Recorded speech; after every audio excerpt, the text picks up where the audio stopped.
ሰላም እንዴት ናችሁ? ዶክተር አደራጀው ብርሃን እባላለሁ። የቆዳና አባላዘር ስፔሻሊስት ሐኪም ነኝ። ዛሬ ላወራችሁ የመጣሁት ቫይታሚን ዲ ነው። ቫይታሚን ዲ ያው እና ቆዳችን ምን ያህል ግንኙነት አለው የሚለውን ነገር ማለት ነው። ያው ሰሞኑን ሰምታችሁ ከሆነ አንዳንድ ዜናዎች ሀገሪቱ ላይ አብዛኛው ሕዝብ ያው የቫይታሚን ዲ እጥረት እንዳለበት ተነግሯል። ያው ይህን ያህል የሚያደርቅ ፀሐይ እያለ የቫይታሚን ዲ እጥረት አለብንና ያው ቫይታሚን ዲ አብዛኛው ጊዜ ሰውነታችን ፀሐይ ሲመታን ሰውነታችን ከቆዳችን የመጀመሪያ ይመረትና ከዛ በኋላ የመጀመሪያው ፕሮሰስ ነው ቆዳችን ላይ የሚሆነው። ከዛ ቀጣዮቹ ፕሮሰሶች ደግሞ ኩላሊታችንና ጉበታችን ላይ ሆነው ያው የሚያስፈልገውን ነገር ይኖራል ማለት ነው።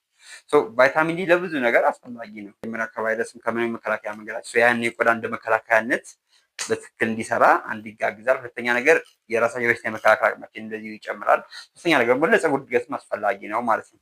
የቫይታሚን እጥረት ሊያመጣ የሚችላቸውን የቆዳ ህመሞች እናውራ።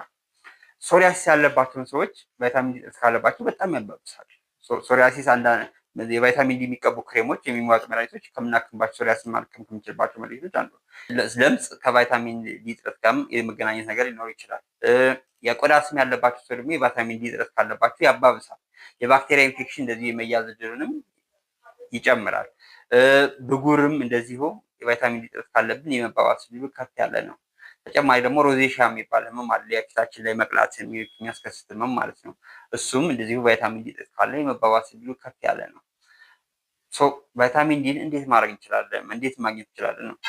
አብዛኞቻችን ጥቁር ስለሆነ ከ20 እስከ 30 ደቂቃ በሳምንት 2 ቀን አትሊስት ከ4 ሰዓት እስከ 10 ሰዓት ባለው ሰዓት ውስጥ ከ20 እስከ 30 ደቂቃ በቂ ፀሐይ መመታት። በቂ ፀሐይ ስንል እጃችንና እግራችንን ክፍት አድርገን ፀሐይ እንድንመታ ነው የሚመከረው። ያው ያንን የማንችል ከሆነ ደግሞ ግን አትሊስት በየቀኑ የሚወሰዱ የቫይታሚን ሰፕሊመንቶችም አሉ።